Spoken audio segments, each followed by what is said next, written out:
Mr. Chairman. You bet. Mr. Longclough, it's clear from your testimony that there are a number of projects that are looking to locate in Louisiana because of how Louisiana has translated its expertise in oil and gas development into expertise on carbon capture and storage. Are companies looking at geologic storage onshore and offshore? How is that split? Thank you, Senator Capito. So at the present time, the state has two pore space agreements, one with a major hydrogen facility and another with a sustainable aviation fuels facility that are both located on state land. So those were two of the first pore space agreements that were done in the state, very innovative agreements that have kind of set the standard for going forward on how that's going to look. We have interest in offshore. Right now, we are working with our federal family to try to look at how that permitting structure is going and what agency is going to be leading it. So right now, we have 3 miles offshore. We can currently inject carbon dioxide.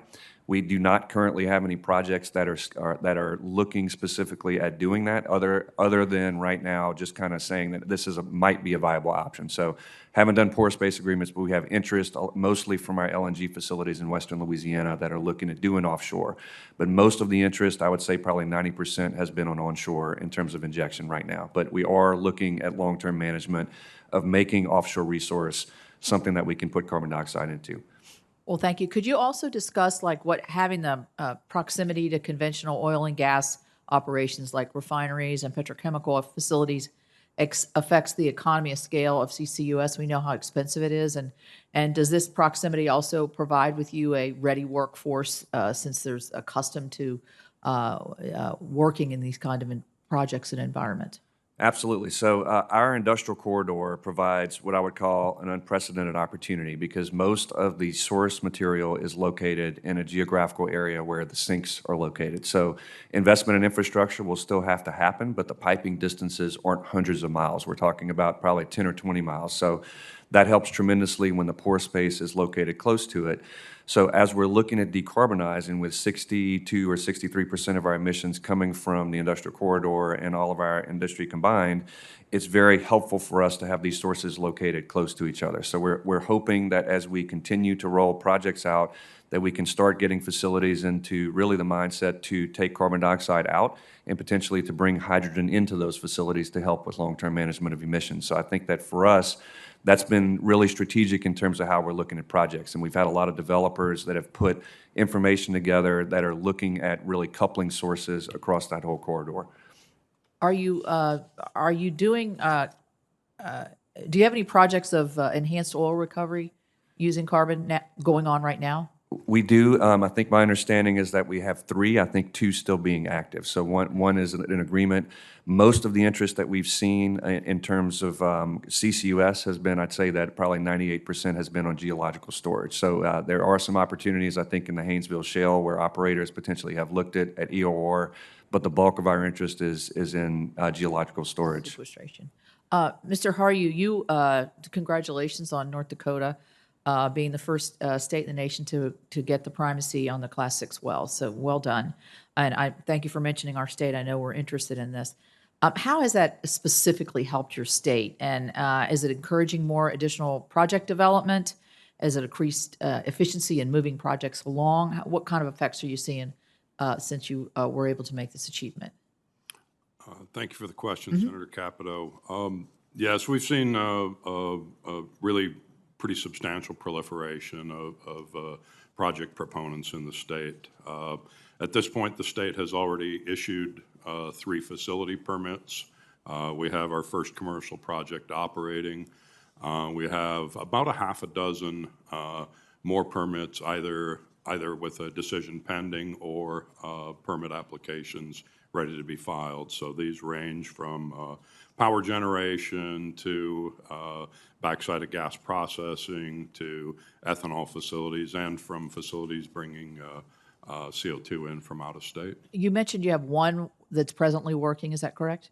Yes. Could you describe that one, just for a good example of how this is moving? Could you describe that one for me? Yes, Senator Capito. So the first Class 6 well operating in the state is associated with a ethanol producing facility, and namely the Red Trail ethanol facility.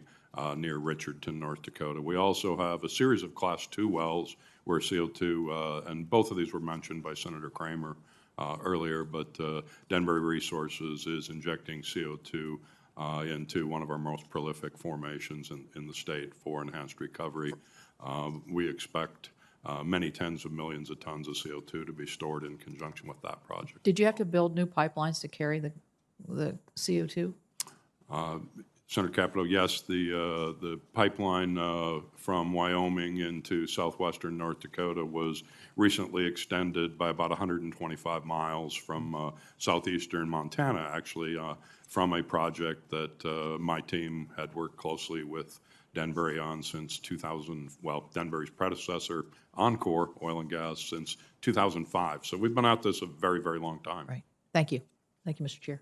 Thank you, Mr. Chairman. I'd like to, Mr. Longclough, follow up from where you left there. So to make the 45Q tax credit more beneficial and be able to deploy these technologies faster and make the projects go faster, there has been some discussions of direct pay of the tax credit.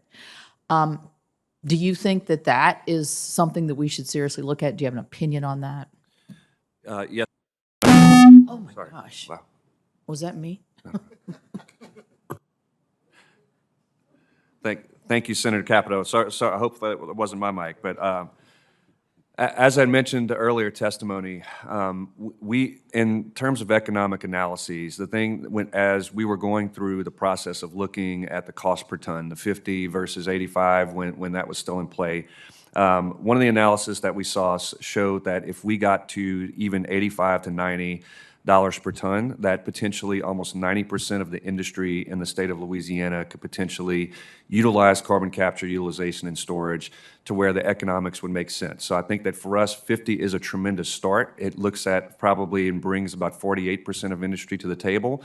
But in addition, what gets left behind, I think, in the conversation sometimes, it's some of the smaller operators and the smaller industries that don't have a lot of tax liability, don't potentially have as much use for tax liability, where direct pay would be a lot more beneficial. So I think that for us, many of the companies that we've spoken to have said that that could be an absolute game changer in terms of if it's still 50 a ton, direct pay would be tremendously beneficial to them getting deployment of CCUS projects earlier rather than later. Thank you.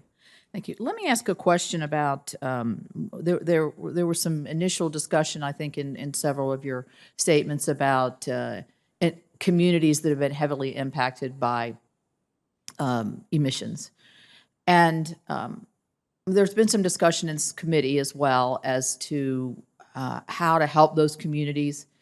And in my view, I think that industrial use of carbon capture is a tremendous way to help those communities, obviously from CO2 emissions. But isn't it also a way to, if carbon capture is occurring at an industrial site, say a refinery is next door to a disadvantaged community who's been living there forever, are there other pollutants that are removed as you're cleaning up the carbon? You're cleaning up other things as well. Is that the case? Mr. Longclaw, I'll go back to you. Sure. So, Senator Capito, I have seen some preliminary analysis that shows that carbon capture, even amine-based carbon capture, potentially significantly reduces criteria pollutants in addition to particulates. So we are hoping that in the next several months that the funding associated with these studies continues, that really illustrates that data, because at the end of the day, I think that there is often associated things about carbon capture, meaning that they think that facilities will rapidly expand and that the footprint and the operations will get larger. And I think that for us, it's imperative that community engagement includes that this actually just includes a pipeline and an injection well that's taking carbon out of these facilities and putting it into deep storage of geological formations. So I think that your point is very well received. The data that we've seen is very encouraging, and we're really hoping that these studies can really move forward that shows that these community impacts can be positive if CCUS is employed in these areas. Does anybody else have a comment on that from the panel? Mr. Albritton? I would just say it's important. I think the criteria pollutant issue is a really important one to look at. I don't think there's enough data out there right now, but I think it's a prime area for research because, and I think that's one of the key issues. Removing the carbon is great, and that has a huge environmental benefit, and we shouldn't discount that. But many of these facilities have ongoing issues with other air pollutants, and that just has to be part of the equation. And I think if we make that part of the conversation about where we deploy this technology, and importantly, get input from those communities that live there as part of the process and understand what their concerns are, I think that's also an important part of this to make sure we're addressing these concerns. Thank you. Thank you.